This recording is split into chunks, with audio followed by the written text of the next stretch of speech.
team, and welcome to Bureaucracy. I'm your host, Emily Gross, and I am so excited today because we are going to be talking about a very interesting case regarding Ginni Thomas, who is Judge Clarence Thomas's wife, and her text to Mark Meadows. There's a whole situation going on. Anyways, we're going to be talking a lot about judicial ethics and Judge Clarence Thomas and his case. And I have a very, very cool guest today named Charlie Geyh, and he is an expert in all these things. I'm very excited. I'm also going to preemptively say that I have a cold, and I am just like one sneeze away from sounding like Janice from Friends. So I apologize in advance, and I just sound a little nasally, and you're just going to have to keep drinking your beer to get over it. All right.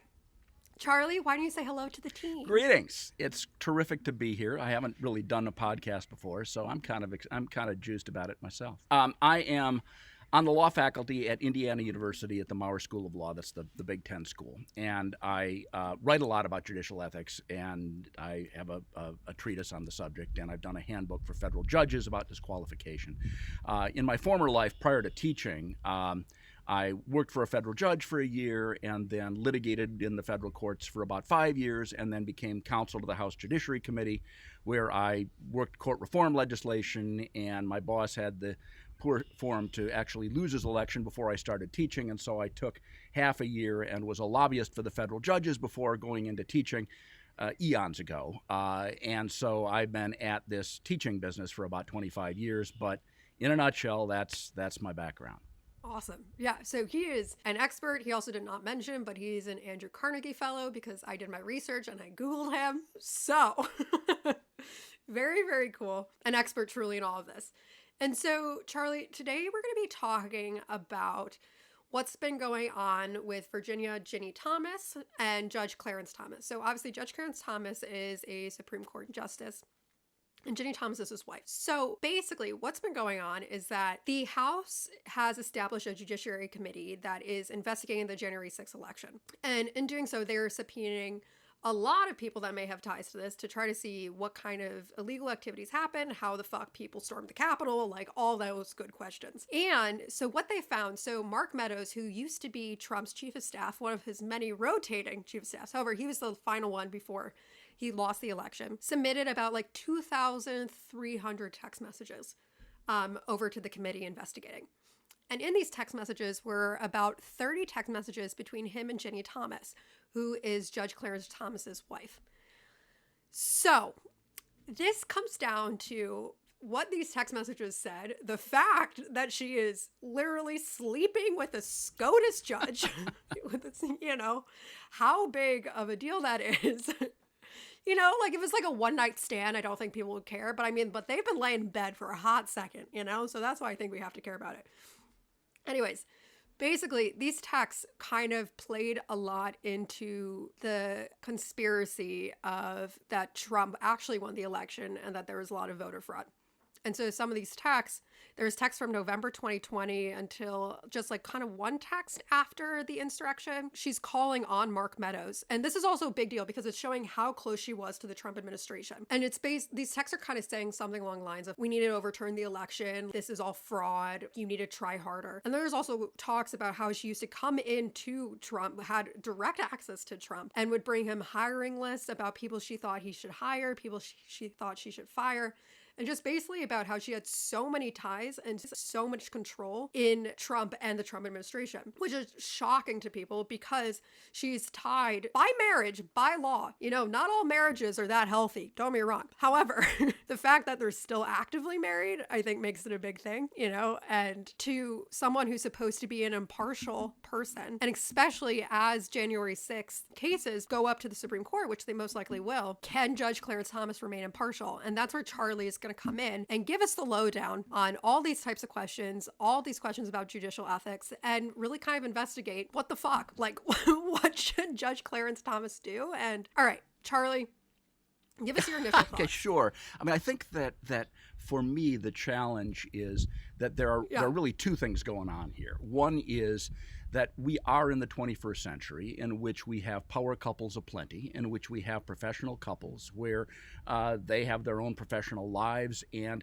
you can't expect the one half of the couple to stay home and, as the saying goes, bake cookies in order to accommodate the other spouse. And so when one spouse is a judge, the fact that the other spouse has an active professional life, which includes a political life, shouldn't really bother us that much. And, I think while I understand where people are going to get fussy and concerned about the fact that someone's spouse is involved in politics in some way, that the reality of it is that we live in a day and age where we have to assume that a judge can manage to be fair despite the fact that their spouse has an interest of some kind. It's kind of like saying, can I be a referee at the Duke North Carolina game when my spouse is a fan of North Carolina? I mean, you can figure out a way for that to happen. What makes this different, I think, and this is where it gets tough, is that Ginni Thomas has had a political career dating back decades.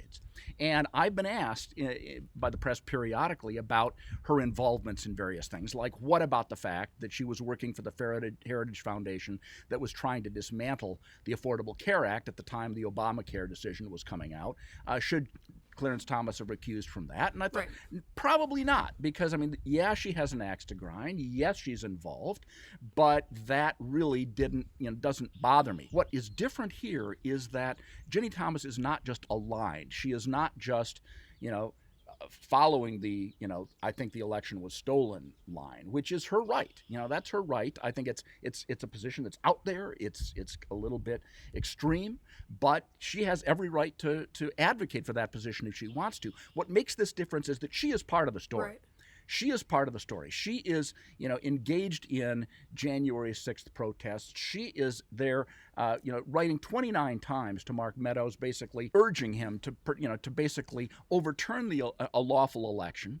And against that backdrop, it's not just that, can Justice Thomas be perceived as impartial in that setting where, her views are that extreme and she is that much part of the story, but is there a very real risk that he's acquired information about the dispute that others don't have through her? That she, in one of these email messages, one of these texts, she reports speaking about this issue to her, quote, best friend, close quote. And, I think many people assume that was Justice Thomas. And so while they do, as a matter of public record, keep their lives separate, at some point, a reasonable person has to look at that and say, when you are this exercised, when you are this agitated, Ginni Thomas was, bearing in mind that she got so exercised about it that in February of that year, she apologized to Thomas's clerks for getting so excited and so involved that she may have created discord among former Thomas clerks. I mean, with that level of involvement, I think you are looking at a slightly different situation than you are in the routine case where someone's spouse is involved in an issue, has an axe to grind with an issue. A big part of this, too, is that, she was at the Stop the Steal rally that then led to the insurrection of the Capitol, and although she says she was not a planner of it, she was still there and sent texts to Mark Meadows after the fact saying her and a lot of her other people were pissed off at Mike Pence for not doing more to stop the process of actually counting the votes and of ensuring that there was a fair transfer of power. Right. And you can make the case for saying the fact that that she is articulating some fairly extreme positions, that only a third of the public at this point takes her view of what happened, that the election was stolen.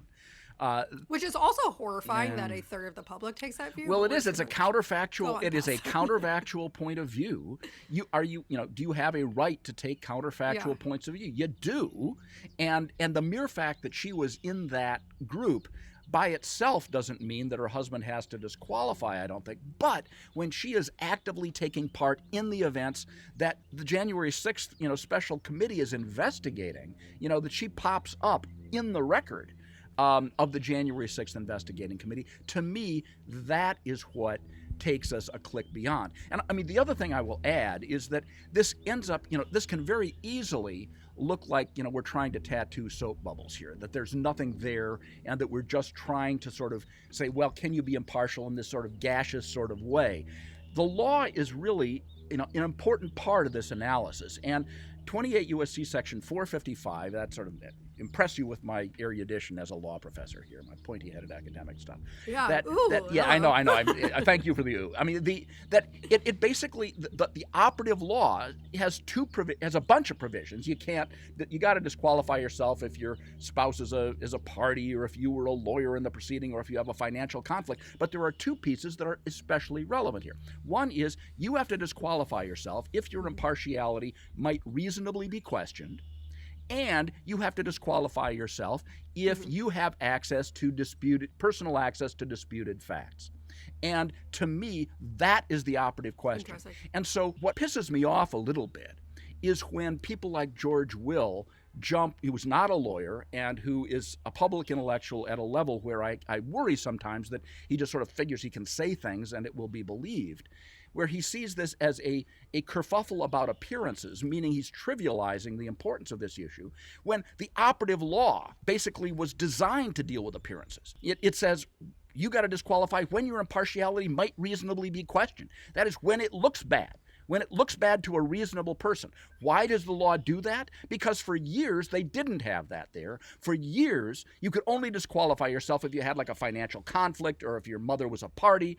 And what they discovered was people weren't disqualifying themselves in hellacious situations where the public was looking at it and saying, this is terrible. And so one possibility would be to say, okay, you need to disqualify yourself in addition when you are biased. But the problem there is that most people don't think of themselves as biased, including judges. What we learn is this concept and the psychologists call naive realism, where we all fairly assume that other people filter the world through their biases, but we think, view it objectively, that you're biased, I'm objective. And that I don't have these biases that you suffer from. When judges feel that way, they think I can be fair and impartial. It's you who are being biased and thinking I can't. But the reality of it is that that's a psychological state of affairs that applies to everyone. The way we fix that is by creating a standard in which we don't require the judge to disqualify only when he's biased, but when a reasonable person looking at that judge would say, I think you're biased. And to my way of thinking, in this case, that is triggered when the judge's spouse is so actively a part of the subject that's the dispute before the court that that her emails or texts are part of the record. And also, I would love for you to go into this as well, because I know that there was a situation regarding January 6th, made it to the Supreme Court, and it was denied, and everyone agreed to deny it and say they're not going to hear it except Judge Thomas. Right. What was his rationale? Well, I mean, I think that... And what was that case? No, I mean, I think the case was simply one in which the issue was whether the White House was obliged to release this information to the January 6th committee, and all but Thomas said yes. And, I don't recall that Thomas offered an explanation or what it was. I think it does lead to some head scratching when it's an 8-1 vote, and the one vote against releasing documents to the January 6th committee is the judge whose spouse has documents embedded in the release of information there. And, to me, that is unfortunate. I'm not prepared to infer too much about Judge Thomas's bias from that 8-1 vote because we don't have a good explanation for it, but you put that together with everything else, and I think people can reasonably worry about it. And I will say one thing that I want to throw out there. It's not directly responsive to your question. One of the things that concerns me and should concern me is in times this politically polarized, it's very easy to look at someone like me and say, well, you're just being a liberal zealot who wants to get rid of Clarence Thomas because he's going to be a vote that you're probably not going to like. So therefore, and this is what Senator McConnell said last week, this is just a bunch of liberals trying to get rid of the conservative justice. And I think, to me, the one thought I'd like to throw out there is, I haven't used this sort of in my writing or anything, but I think that there's something I'd call a golden rule gut check. I mean, that the golden rule is do unto others as you would have them to do unto you. And if the tables were turned, would you feel the same way or differently? So if this were 2016 and Donald Trump... because we know Mitch McConnell goes by that so frequently. There's the problem, right? But I think to people who are serious about this, your audience, to your audience, you ask yourself, it's 2016. Donald Trump has lost the popular election but won the electoral vote. And let's pretend that a bunch of Democrats said, Electoral College, you should refuse to approve the president. But they weren't very many of them, but let's assume that there's this groundswell of support that Hillary Clinton gets up and says, I've been, in all the battleground states, fraud. Barack Obama is still president, says fraud, and everybody is out there litigating. The litigators are losing. But meanwhile, let's assume on the Supreme Court, which is poised to decide this result, let's assume that Ruth Bader Ginsburg's husband, Marty Ginsburg, is actively involved in an attempt to overturn the election. He's writing the White House. He is participating in protests. He's not going so far as to getting himself arrested, but he's actively involved. Would you... and now the question becomes, would you trust Ruth Bader Ginsburg to resolve this dispute when her husband's an active part of the record and an active part of the case?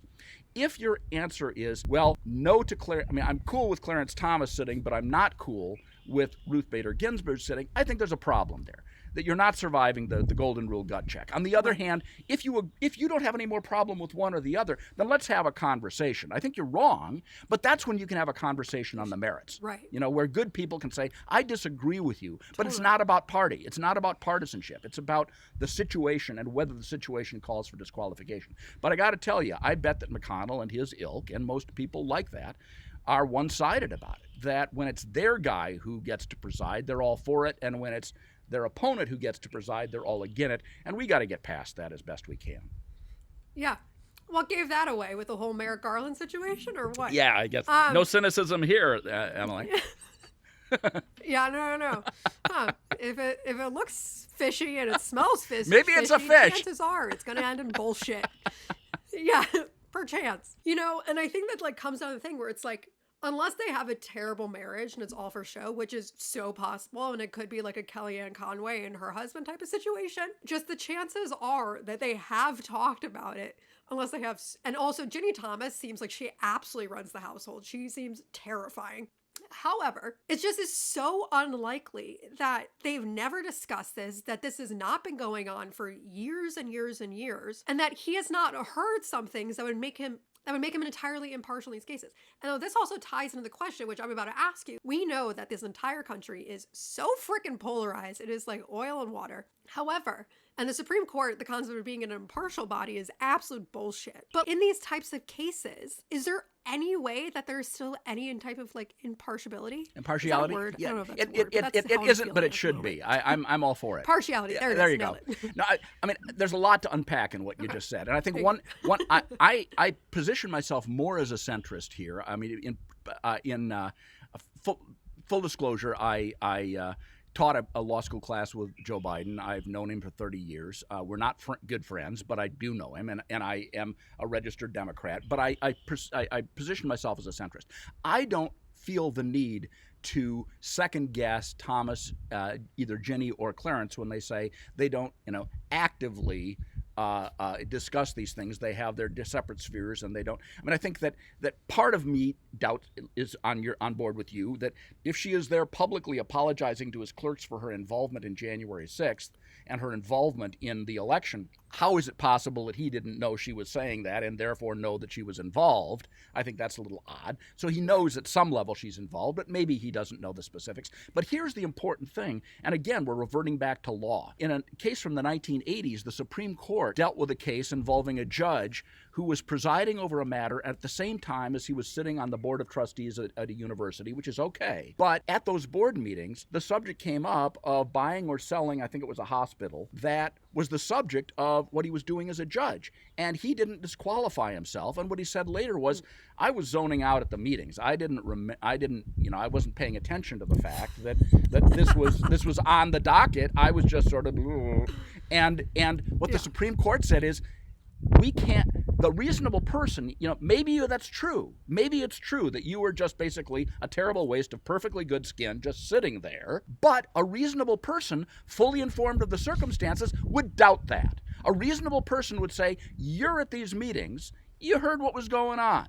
And so even if it is true that Thomas and his spouse don't talk about this at home, I have doubts about it. But the important point isn't whether I have doubts about it. The important point is, would a reasonable person doubt, given the level of her anxiety and agitation, would the reasonable person doubt his claim that they don't talk about it at all. And I think that, to me, is the critical point. So for that reason, I think his impartiality might reasonably be questioned. As to your subsequent question, which is, is there any hope for an impartial court? I mean, to me, perfect impartiality is impossible. Nobody is perfectly impartial. We are all creatures of the planet. We all see the world filtered through our race, our gender, our ideology, our background, our education, our experience. And what we hope is that... However, if anyone asks my grandma, she will say I'm perfect, and I will stand by that. Thank you so much. Anyways, Indeed. Continue. Indeed. Therein lies the point, right? I mean, I think, and so the point, though, is that they don't need to be perfectly impartial. They need to be impartial enough for government work. And by that, I mean that if the law says X, they do X. And if the law says Y, they do Y.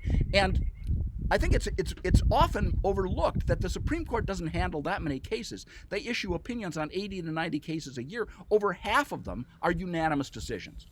So I think there are times where the law is relatively clear, and these guys are acculturated to follow the law, and they do.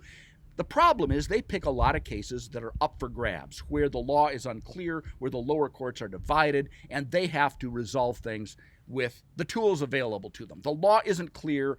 Which facts are the most important aren't clear, and so they have to bring their backgrounds, education, common sense, and experience to bear in deciding. Their ideologies matter there. Do I think are they corrupt? No. Do I think that they're less than impartial? Well, less than imperfectly impartial, but I do think most of the time they're trying to follow the law as they understand it, even though a good conservative and a good liberal will look at the law a little differently. And that's okay by me. Where it becomes a problem is when you have interests, where you have conflicts that are going to compromise your ability, your perceived ability, to interpret the law as best you understand it. You know, the average person, by the way, isn't bothered by the fact that judges are influenced by their backgrounds and so on. They don't like nakedly partisan judges. They don't like judges who are carrying water for a political party or a political cause.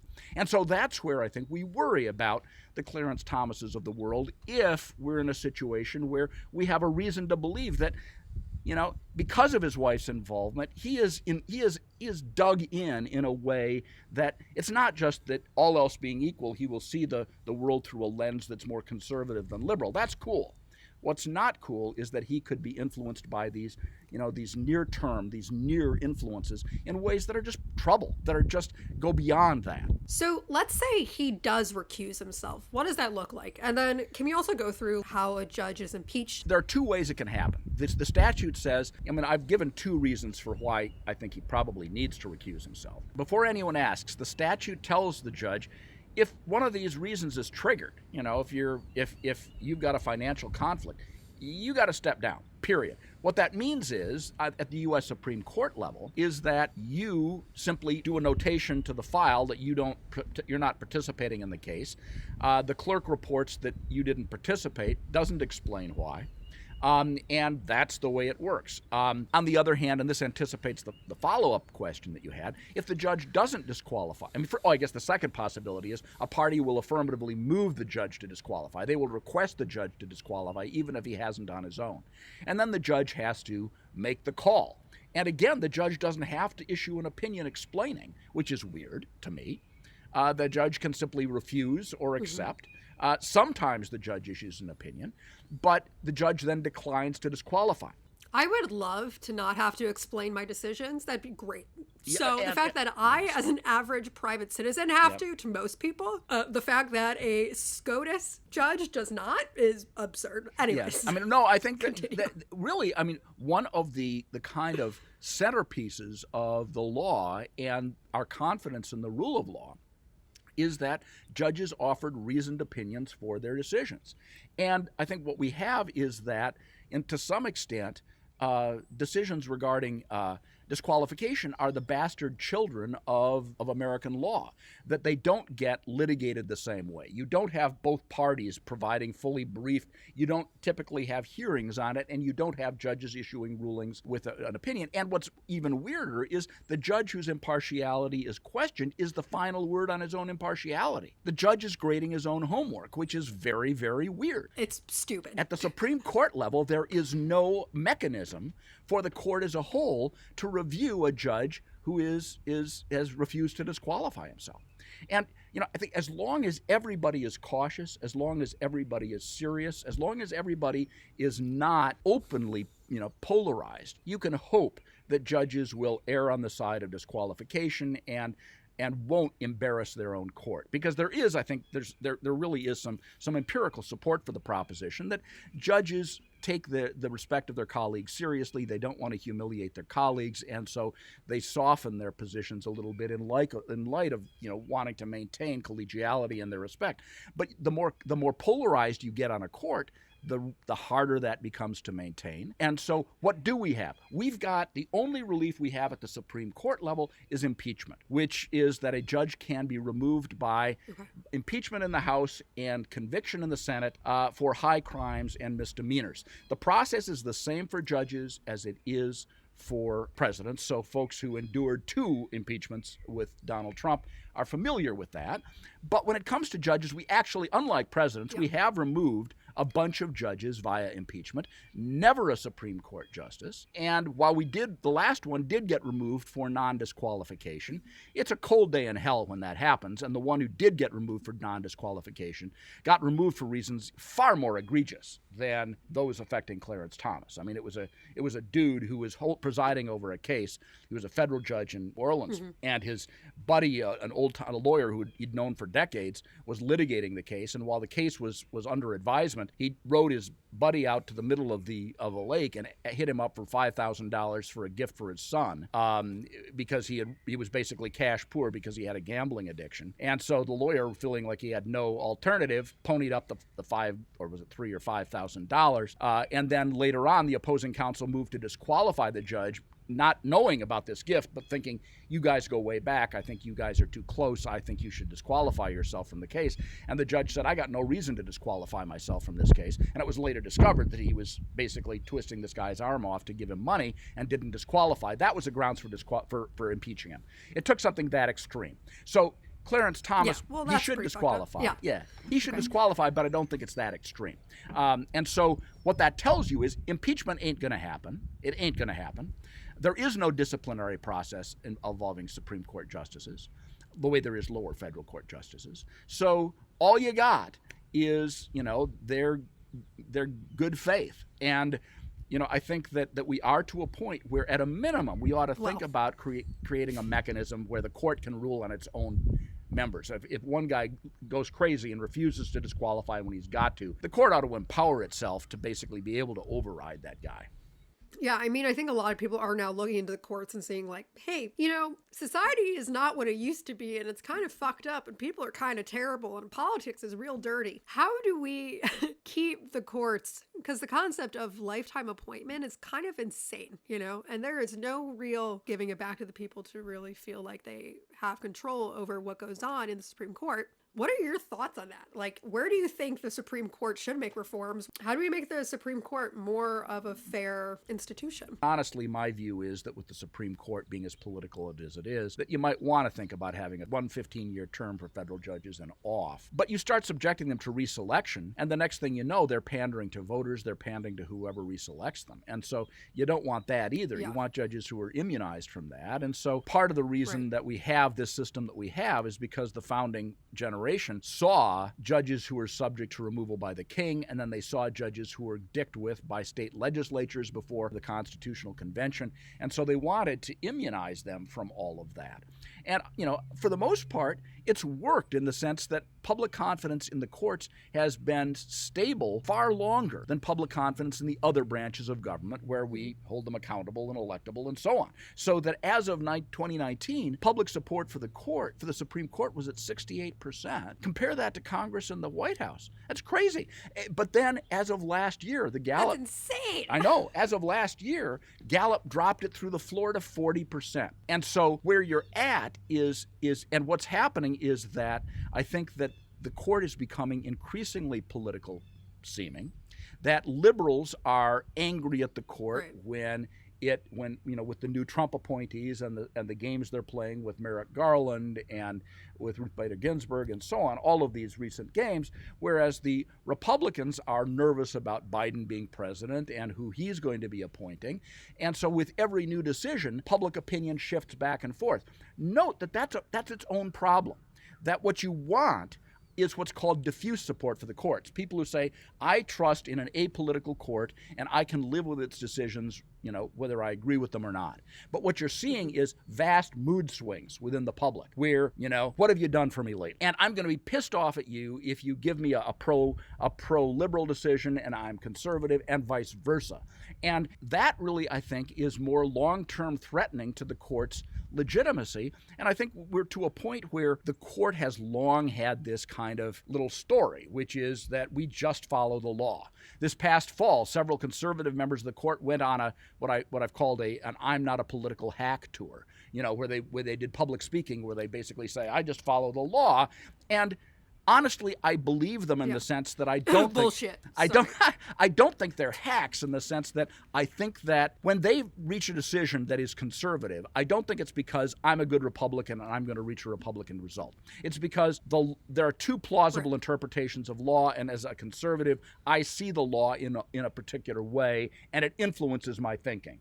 I don't think that's intellectually corrupt, but to say that my ideology doesn't affect my decision is your nose is growing when you say that. I mean, even if it's subconscious, that I may think of strict construction of the Constitution as the right way to go, but it helps if I'm a conservative and that's the way I look at it. Or if I believe in the Constitution as a living document subject to change, well, that assists me if I'm a liberal looking for an evolving way of looking at constitutionalism. And so that's okay, but it's time to stop telling the public it's all about the law and nothing else. And because it is an increasingly political body, that's why I'm beginning to sort of support the idea that maybe it's time to think about a term limit where, yes, they're appointed for life, and I'm still okay with that, but 15 years on the Supreme Court and you go down to the lower courts for the rest of your career. That, we don't have have to have a constitutional amendment, but we can have a way in which they're only making policy as a Supreme Court. And I use that term advisedly. They are making policy. When the law is unclear and they have to figure it out, it's policy making, even though they don't like that term. That, do that for a limited period of time. I think it's just wrong to have someone appointed by Ronald Reagan, for God's sake, being the policy maker decades later. And so the same thing would be true for, at some point, a Clinton appointee needs to not be making policy anymore. And I think having a term limit might be a way to do that. I'm sorry. Out with the old, in with the new. No offense, Charlie, I know you're kind of a boomer, and I love talking to you, but it's time for the youth. We need to get the young people no. in, You're not. I mean, one of the nice things about being a law professor is that I live a fairly isolated life in the sense of, I've got my spouse, and she and I do our fair share of grumbling about, kids throwing balls onto our lawn and whatnot. But for the most part, I'm surrounded by 20-somethings, and I'm going to be, giving I've been asked to give the graduation speech to our law school class. My attitude is our time has been and gone. I mean, that we are clinging to power. It's time right now for the Gen Xers to step up, and it's time for the millennials to really assume leadership, and it's time for the Gen Z folks to start becoming politically active. And I think that from their vantage point, the boomers have fucked things up in a major way, and I don't like generational fights in the sense that, particularly when I'm on the short end of every stick when it comes to that, right? I check every lousy box. I am white, I am old, I am male, I am fat. I mean, none of these things work in my favor. But I am of the opinion that it is time for new leadership. Yeah. And I think the problem is that our generation has beaten down younger generations to the point where, there's a measure of skepticism and timidity about stepping up. And so, getting back to our subject, a 15-year term where once they step down from the Supreme Court, they continue to sit as lower court judges, means that every president is guaranteed a couple of new placements, and they can appoint people anywhere from their 30s to their 60s, doesn't matter to me, but getting new blood, new ideas in there, so you don't have people who are saying, well, back when I was a pup in the Truman administration. That doesn't help anybody. Brief question. What exactly does the Constitution say about judicial appointments again regarding the Sure. Supreme Court? What it says Is there any yeah, anything regarding term limits? there Yeah. no, there is. What it says is that you are tenured during good behavior. And good behavior, Okay. I think you can argue that point, but I think most people understand that bad behavior that ends your term is basically limited to situations, for the most part, people agree with this, where you've committed high crimes and misdemeanors and are subject to impeachment. And just so we understand, this is a product of the 1700s when judges were getting thrown out every time they said something that disagreed with the king. And so in 1702, they created tenure during good behavior, and it was sort of perceived as a protection not just for judges but for the people. And so there's a real honored tradition there, and I get it. And so I'm not proposing a constitutional amendment to say get rid of that piece of the Constitution. I'm saying that if what you say to a new judge is you get to be a Supreme Court judge for 15 years and then you continue to enjoy tenure during good behavior, you just get shipped down to a different court for the remainder of your career. I think that would be constitutional. Exactly. Good to know. My my AP US history class was, I guess, like 7 years ago now. So need a reminder. Mine dates back to the but 1970s. So let's get back to the topic at hand. Do you think Judge Thomas is going to recuse himself? No. I mean, I think that No. I mean, first of all, Ginni Thomas has been involved in a lot of things. She's been a political conservative activist since high school. And while I have made the argument that the vast majority of those activities should not have required Thomas to disqualify himself, I think this is different for the reasons I've talked about. But my perception is that Justice Thomas, in his heart of hearts, believes that when people fling ethical improprieties, or alleged ethical improprieties at him, he feels as though it is a partisan political ploy designed to make him miserable for no better reason than he is a political conservative. So, for example, the code of conduct, the Supreme Court does not have a code of conduct applicable to itself, which strikes me as crazy. I think it's a terrible idea. But the code of conduct applicable to lower court judges, which, God. All right. That's so upsetting. It is troubling. There is a code applicable to lower court judges, and what it says is, look, you got to be careful not to show up at fundraising events for organizations where you're a featured speaker. You don't get to be a shill for fundraisers. What that means is that lower court judges don't get to show up at fundraisers for the Federalist Society or the American Constitutional Society and be a featured speaker that can be a draw for tickets. Thomas and Scalia did it anyway, and there's an argument to be made for why that ought to be okay, but the reality of it is that it wasn't, and liberals yelled at Thomas and Scalia for doing it, and they both just said, the explanation is, from their vantage point, For people who are listening, Charlie just did the fuck you sign. Anyways, continue. Yes. They were not entirely wrong in the sense that there are liberals agitating to make life miserable for conservative judges, and they perceive this as more of the same.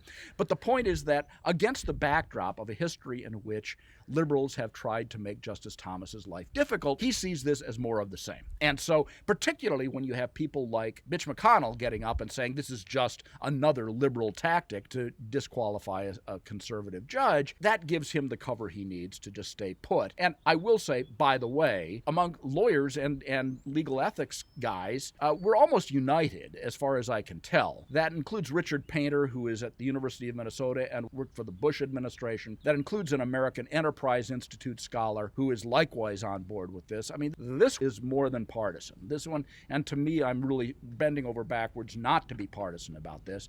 And so I don't think that's there. But I think Justice Thomas is really believes that ever since his appointment, he has been essentially dogged by liberals who want to do him dirty. And I think his view is this is just another one of those examples. Which is really unfortunate because this is obviously, like you've said, and like a lot of other legal experts are of the same opinion, that this is a very different situation, very different case, because Ginni Thomas's ties are so insanely close to the Trump administration, and it is near impossible for Judge Thomas to have not been having conversation or just at least know about certain situations that would make him completely impartial. And like that's why even jurors for like every court, they always ask, have you seen anything? Do you know any of this stuff? Because they're trying to make sure that you're as impartial as possible. Yep. And I guarantee you, if it was a jury and someone was like, hey, oh, your wife is super tied into this. They'd be like, sorry, you're disqualified from sitting on this. You Yep. know, Yep, and I think the like, history of it, crazy. the bizarre history of it is that in English common law, judges were presumed impartial. In other words, that second guessing a judge's impartiality was like second guessing God, and that the reason we had jurors was so that jurors could be a check on the judge. We cared about juror impartiality more because they could step in and prevent the judge from being awful. And so we're to a point now where jurors are right up there with Bigfoot sightings. That you get 1% of cases going to juries. So jurors are not really operating as a meaningful check on judges anymore. We depend on mechanisms to make sure that judges are fair, and I'm just not sure that the presumptions that we have that which err on the side of sure it's fine for him to sit. We need to include the appropriate checks there. The odds are terrific that something will work its way up that direction, at least to the stage of lawyers seeking Supreme Court review, and Clarence Thomas will be among those having to decide whether to grant review or not. So I think that there is a very real possibility that we are going to see cases coming before the court. And I think you are right that we can throw our hands in the air and sort of fling ourselves on our pencils over this. But I think that the better way to look at it is maybe this will be a catalyst for certain kinds of reform. For example, I think that we're going to keep the drumbeat going on having the Supreme Court develop a code of conduct for itself, where maybe we won't do a disciplinary process, and I understand that, but at least you'll say the press, people like you can wave their own code of conduct in their face and say, you clearly violated this. What do you say about it? You can't do that if they don't have a code in front of them. I think that it might also cause the Chief Justice, and I respect the Chief Justice's interest in the legitimacy and integrity and legacy of the court. They might well think, the way some state Supreme Courts have, about a mechanism whereby in an emergency they can jump in and decide to review the decision of one of their members on, whether they disqualify themselves or not.